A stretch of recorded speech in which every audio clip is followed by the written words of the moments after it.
Assalamualaikum warahmatullahi wabarakatuh. Halo teman-teman semuanya. Balik lagi di talkshow kita kali ini dengan saya Natasha Fitri dengan rekan saya Selin. Halo guys. Senang rasanya bisa nemenin kalian dalam 10 menit ke depan, tentunya dengan tema dan narasumber yang juga menarik. Teman-teman, di sini kita sudah kedatangan tamu kakak-kakak dari Prodi Hubungan Internasional dari Universitas 17 Agustus.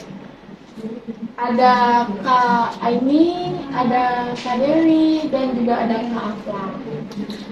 Di talkshow kali ini kita akan membahas mengenai negara yang beberapa tahun belakangan ini sangat diperbincangkan karena konfliknya, yaitu negara Rusia dan Ukraina. Senang sekali rasanya ya bisa hadir di talkshow kita hari ini. Gimana nih kabar kakak-kakaknya? Baik, alhamdulillah. Nah, seperti yang kita tahu, kalau konflik sendiri merupakan proses sosial di mana orang atau kelompok manusia berusaha memenuhi tujuannya dengan jalan menentang pihak lain yang disertai dengan ancaman atau kekerasan. Dan belakangan ini juga lagi hangat diperbincangkan mengenai konflik Ukraina dan Rusia. Oke, bagaimana sih awal mula terjadinya konflik antara Rusia dan Ukraina itu? Baik, terima kasih atas pertanyaannya Kak Selin. Jadi yang saya tahu dilansir dari BBC pada 2013 hubungan antara Rusia dan Ukraina ini menegang karena adanya kesepakatan politik dan juga perdagangan penting dengan Uni Eropa. Dan juga di sisi lain Presiden Ukraina yang pro Rusia, Viktor, menolak perjanjian asosiasi dengan Moskow, yang dimana penolakan tersebut memicu gelombang protes massa hingga Viktor digulingkan dari jabatannya pada 2014. Dan juga pada masa itu di masa kekosongan Rusia ini berhasil mencapai wilayah Crimea. Jadi apa sih faktor yang menjadi penyebab perang antara Rusia dan Ukraina ini? Jadi pertama-tama kita bisa lihat dari kejayaan masa lalu di mana Presiden Putin berkata bahwasanya Ukraina kan bagian lama dari Rusia. Ia juga berkata bahwasanya adalah Ukraina telah dicuri dari Uni Soviet pada masa runtuhnya Uni Soviet pada tahun 1991. Ia juga menuduh bahwasanya Ukraina menjadi koloni dari Amerika Serikat. Seperti yang kita tahu kan Uni Soviet sama Amerika Serikat dulu kan memang sempat perangnya di Perang Dunia Kedua, dan juga Rusia juga sebetulnya sudah lama mencoba mengintervensi politik di wilayah Ukraina. Namun sejak Rusia mencapai semenanjung Crimea pada tahun 2014 itu perpolitikan di Ukraina cenderung berseberangan dengan Rusia itu sendiri. Nah, yang kedua itu juga permasalahan dari NATO, di mana Rusia menolak Ukraina tergabung dengan NATO karena dikhawatirkan jika benar terjadi Ukraina gabung ke NATO, ditakutkan bahwasanya adalah NATO sendiri itu akan membawa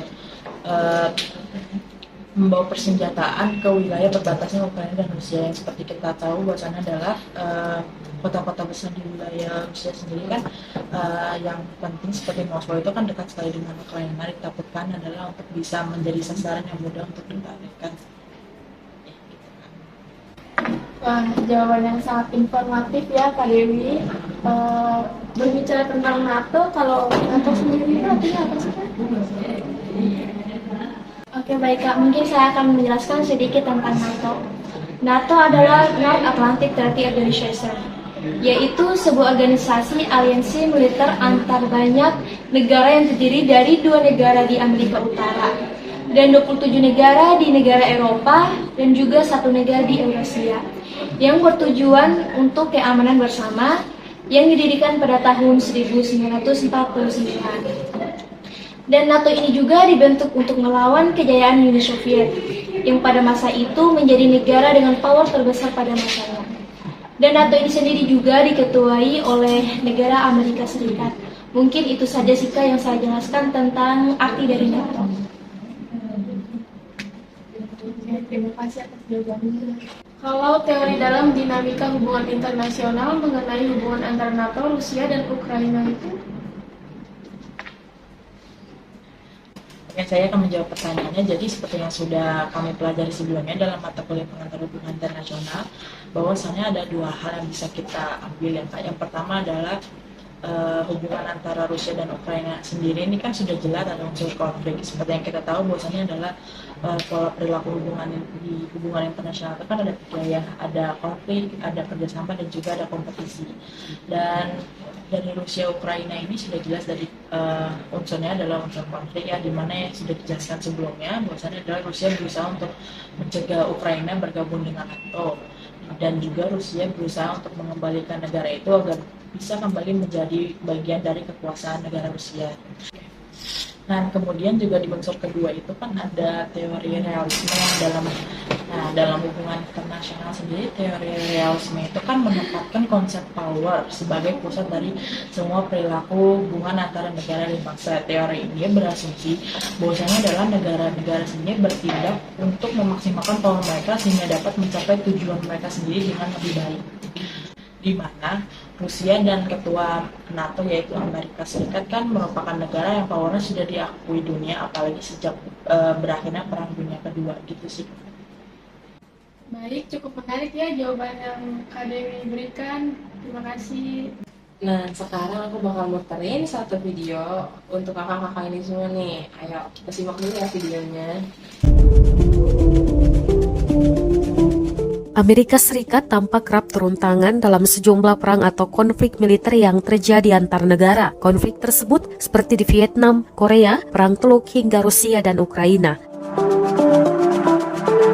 Menanggapi hal ini, pengamat hubungan internasional Dina Prapta Raharja menyebutkan Amerika Serikat merupakan negara yang sejak memenangkan Perang Dingin dari Uni Soviet merasa menjadi satu-satunya negara adidaya di dunia. Padahal dunia terus berkembang, politik terus mengalir, dan Uni Soviet yang ketika itu kalah hari ini menjadi Rusia yang tidak bisa juga dianggap negara biasa. Dalam konteks perang Rusia-Ukraina yang berlangsung sejak 24 Februari lalu, keberadaan Amerika Serikat disebut sebagai bagian dari kecenderungan negara itu mempertahankan hegemoninya sebagai negara adidaya satu-satunya di dunia pasca Perang Dingin. Tak hanya itu, keterlibatan juga sebagai bagian dari kecenderungan Amerika Serikat mengambil keuntungan atas ketidakstabilan Ukraina agar tidak sampai jatuh ke tangan Rusia. Nah, barusan kan kita simak nih video mengenai Amerika yang merupakan negara adidaya yang emang suka ikut-ikutan nih kalau misalkan negara lain ada masalah. Bagaimana tanggapan dari kakak-kakak semua ini mengenai hal tersebut? Terima kasih Kak Natasha atas pertanyaannya ya Kak. Jadi bagaimana tanggapan kita atau saya sendiri mengenai Amerika ini yang suka ikut-ikutan dalam peperangan? Jadi menurut saya Rusia sendiri ini pada tahun 2022 ini dia sudah berupaya untuk menciptakan kejayaan di masa Uni Soviet, yang dimana termaksud dengan caranya dengan menyatukan kembali negara-negara pecahannya seperti Ukraina. Dan di sisi lain juga Ukraina lebih memilih ingin bergabung dengan NATO. Kenapa dia ingin bergabung dengan NATO? Karena negara Ukraina ini tidak besar, jadi dia berusaha untuk mencari perlindungan di bawah negara-negara besar. Nah, salah satunya NATO ini, dan NATO juga yang sedang memperluas pengaruhnya sampai ke wilayah-wilayah Eropa Timur dan juga beberapa negara seperti Latvia, Polandia, Romania yang dulu merupakan bagian dari Uni Soviet dan sekarang ini ikut dengan NATO, sehingga Rusia merasa keamanan negaranya semakin terancam gitu kan. Natain ya Kak, jadi di satu sisi untuk Amerika Serikat sendiri kan kini telah melakukan berbagai macam kebijakan untuk membantu Ukraina ya. Apalagi sejak konflik ini melawan Rusia ini dimulai pada tanggal 24 Februari tahun 2022 dahulu, beberapa cara yang dilakukan oleh Amerika Serikat ini kan ada banyak ya Kak. Salah satunya adalah dengan mendanai perang ini, mengirimkan senjata, hingga kini melatih tentara Ukraina untuk menggunakan senjata Pentagon alias Kementerian Pertahanan Amerika Serikat. Jadi itu sebenarnya apa alasan Amerika Serikat itu terlibat dalam perang Ukraina dan Rusia tersebut?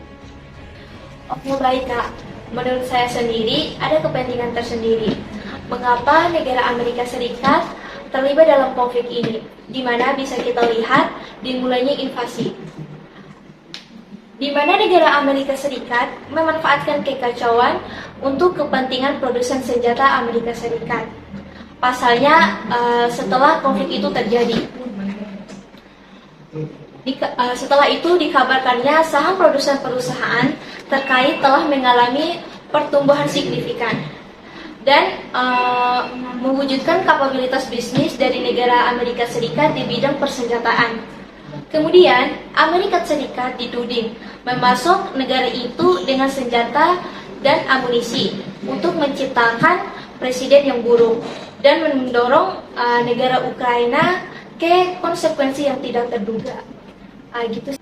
Baik, izin nambahin ya Kak. Jadi sebenarnya untuk Amerika Serikat sendiri sudah mengakui bahwasannya ingin Rusia ini melemah, seperti yang diungkapkan dari Jake Sullivan selaku penasihat keamanan Amerika Serikat dalam acara NBC pada tanggal 22 April tahun 2022 lalu, bahwasannya adalah Amerika Serikat ini terus berusaha untuk menyuplai persenjataan ke wilayah Ukraina setiap hari dan membantu Ukraina dalam konflik melawan Rusia.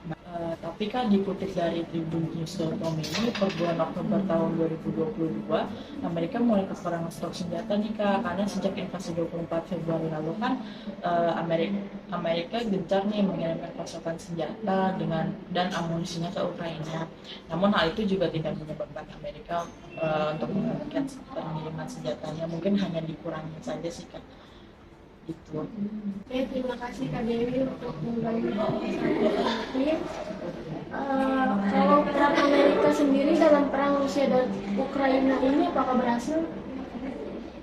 Ini sebenarnya pertanyaan yang bagus banget ya Kak Jalin, dan sebenarnya kita juga nggak bisa mengatakan dia itu sepenuhnya berhasil atau enggak, mengingat konflik ini juga masih terjadi ya sampai sekarang, dimana perlu diingat juga kalau Amerika Serikat ini merupakan biang keladi dari pecahnya perang tersebut dan didukung juga oleh tindakan-tindakan Amerika yang banyak sekali mengirimkan senjata ke Ukraina dan tentunya memberi bantuan dana ke Ukraina dan juga berusaha mengompori kemungkinan perang yang terjadi. Terlebih lagi ketika Ukraina ingin bergabung dengan NATO, jika benar terjadi, maka itu bisa memicu adanya perang dunia ketiga. Jadi tuh sekarang kondisi perang di Rusia dan Ukraina tuh kayak gimana sih? Oke, baik Kak. Yang terbaru ini dikutip dari cnnindonesia.com. Menjelang tahun baru, Rusia menyerang Ukraina, termasuk ibu kota Kiev, dengan cara membombardir Ukraina dengan lebih dari 100 rudal pada tanggal 29 Desember lalu. Lalu, serangan ini dilaporkan ada 1 orang yang tewas dan ada 22 orang yang terluka. Dan hal ini serupa kemungkinan akan terus berlanjut. Terlebih lagi, negara Amerika Serikat terus memancing konflik di negara ini. Tetapi Rusia tidak tinggal diam. Rusia tetap terus menghadapi serangan dari Ukraina. Dan ada kabar terbaru juga dari Presiden Ukraina. Presiden Ukraina menyatakan bahwa Ukraina resmi menjadi anggota NATO. Kemungkinan besar hal ini memicu terjadinya perang antar negara. Mungkin itu aja sih Kak, kabar terbaru dari perang Rusia dan Ukraina. Oke, bisa dilihat ya teman-teman bahwa semua penjelasan yang sudah disampaikan oleh ketiga narasumber kita ini sangatlah mudah dimengerti dan dapat menjadi sebuah ilmu pengetahuan baru bagi kita mengenai konflik yang sedang ramai diperbincangkan saat ini.